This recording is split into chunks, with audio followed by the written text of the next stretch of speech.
হেই everyone, আপনারা ব্যাগে ভালো আছেননি? আজকে আন্নাগোল্লাই স্পেশাল একটা ভিডিও নিয়ে এসেছি। এটা সকলের উপকার হবে।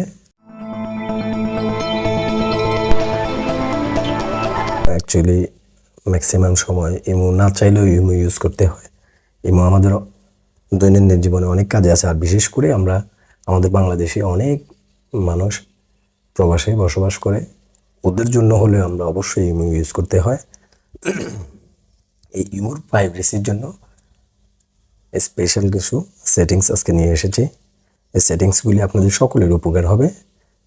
আপনার অ্যাকাউন্ট প্রাইভেসি মেনটেনের জন্য এই কাজগুলি, এই সেটিংসগুলি সকলের উপকার হবে। আজকে আপনাদেরকে কিছু নতুন সেটিংস দেখিয়ে দিচ্ছি। আর এই সেটিংসগুলি পেতে হলে আপনাকে অবশ্যই আপনার ইমো অ্যাপসটি আপডেট করে নিতে হবে। এটা যদি অনেক দিন ইউজ করে থাকেন, এটা আপনি প্লে স্টোর থেকে আপডেট করে নেবেন, ঠিক আছে? তো চলুন স্ক্রিনে এখন আপনাদেরকে দেখিয়ে দিচ্ছি আজকের স্পেশাল কিছু সেটিংস। আশা করি এগুলি সকলের উপকার হবে। আপনি প্রথমে আপনার ইমো আইডিতে যাবেন। ইমো আইডিতে যাওয়ার পরে আপনি ইচ্ছা করলে এই প্রোফাইলের এখান থেকেও যেতে পারেন। আবার আরেকটা অপশন আছে, আপনি ইচ্ছা করলে প্লাস আইকনে ক্লিক করলাম, ক্লিক করে আবার এখানে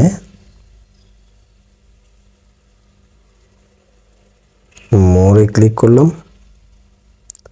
মোরে ক্লিক করার পরে এরপরে এখানে দেখেন সিকিউরিটি অ্যান্ড প্রাইভেসি, এটাতে ক্লিক করবেন। এটাতে ক্লিক করে আমরা স্ক্রল করে একটু নিচে আসব। নিচে আসার পরে এখানে দেখতে পাবেন অ্যাড ফোন কন্ট্যাক্টস, এখানে যাবেন। যাওয়ার পরে এখানে সকলের অ্যাড অটোমেটিক এটা থাকবে।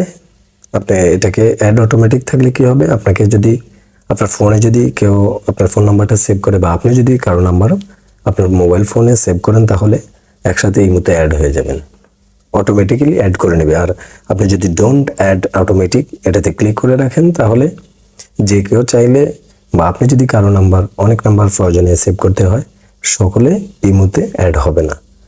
এটা আশা করি এই সেটিংসটি অনেক কাজে আসবে সকলের। এরপরে আপনি এখানে দেখেন লাস্ট যে অপশনটি আছে, এটা ডিজেবল থাকবে, এটাকে অ্যানেবল করে দিবেন। এটাকে অ্যানেবল করে দিলে কি হবে, অনেক দিনের জন্য অফ থাকে, ইমো থেকে ইমো ব্যবহার করেন না, আবার অনেক দিন পরে ইমোতে লগ ইন করলে এটা যদি অন থাকে, তাহলে ওনারা বুঝবে না আপনি কি ইমোতে নতুন করে অ্যাড হয়েছেন নাকি এখনো ইমোতে নাই। এটা এই নোটিফিকেশনটা ওই ইমোতে সকলের ইমো আইডিতে যাবে না। আশা করি এই ফিচারটি আপনাদের সকলের অনেক বেশি কাজে আসবে। এরপরে আপনাদেরকে একটি ইম্পর্টেন্ট সেটিংস দেখাচ্ছি। আপনি 2 নাম্বার অপশন যেটা আছে এটাতে ক্লিক করবেন। এখানে লেখা, এখানে প্রোফাইল লক প্রোফাইল, এটাতে যাবেন। এটাতে যাওয়ার পরে এটাও আমি তো আগেই সেটিং করে রেখেছি, এখন আপনাদেরকে দেখানোর জন্য নতুন করে আমি আবার অ্যাগেন দেখাচ্ছি। এটা আপনার সব সময় প্রোফাইল লক প্রোফাইল এটা অফ থাকবে। এটাকে আপনি যদি অন করে দেন, তাহলে আপনার প্রোফাইলের যেই পিকচারটি আছে, এটা আপনার অপোজিটে যেই ইমো আপনার সাথে অ্যাড আছে, সে আপনাকে দেখবে না। এটা অ্যাকচুয়ালি এই কাজটা আমাদের সকলের, আমাদের বাংলাদেশের মানুষের উচিত, কারণ হচ্ছে আমরা মুসলিম কান্ট্রিতে বসবাস করি। আমরা আমাদের বাংলাদেশে ম্যাক্সিমাম মানুষের মুসলমান। আমাদের মা বোনদের জন্য এই সেটিংসটি অনেক বেশি কাজে আসবে। আপনার সাথে অনেকেই অ্যাড থাকবে, কিন্তু সে চাইলেই আপনার প্রোফাইল পিকচারটি দেখবে না। এটা ইসলামিক দৃষ্টিকোণ থেকে এটা অনেক অনেক নাইস একটি সেটিংস। আশা করি এই সেটিংসটি আপনাদের অনেক বেশি, ভিডিওটা হয়তো একটু বড় হবে, বড় হলেও আশা করি সকল কাজ আপনাদের জন্য অনেক বেশি উপকার হবে। আমরা অনেকে আমাদেরকে বলে, বা আমার সাথে অনেকে কমিউনিকেশনের সময় বলে যে আমি তো ইমো ইউজ করি না। আরে ভাই, আমরা তো ইমো ইউজ করতে হবে, কারণ আমাদের প্রথমে বলেছিলাম আমরা মধ্যম আয়ের দেশ। আমাদের ম্যাক্সিমাম ভাই ব্রাদার প্রবাসে থাকে। হাজব্যান্ড স্বামী স্ত্রীর সাথে কথা বলতে হলে ইমোই বেস্ট একটা ওয়ে।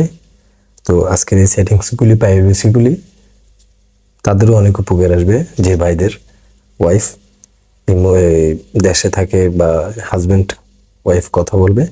এই সেটিংসটা তাদের জন্য খুব বেশি উপকার হবে। অনেকগুলি সেটিংস দেখাইছি। আর দ্বিতীয় বিষয় হচ্ছে যে এটা আপনাদের সকলেরই কাজে আসবে আজকের এই সেটিংসগুলি। তো সবাই ভালো থাকবেন আশা করি। আজকে এই পর্যন্ত। টেক ইনসার্চের সাথে থাকুন। ধন্যবাদ।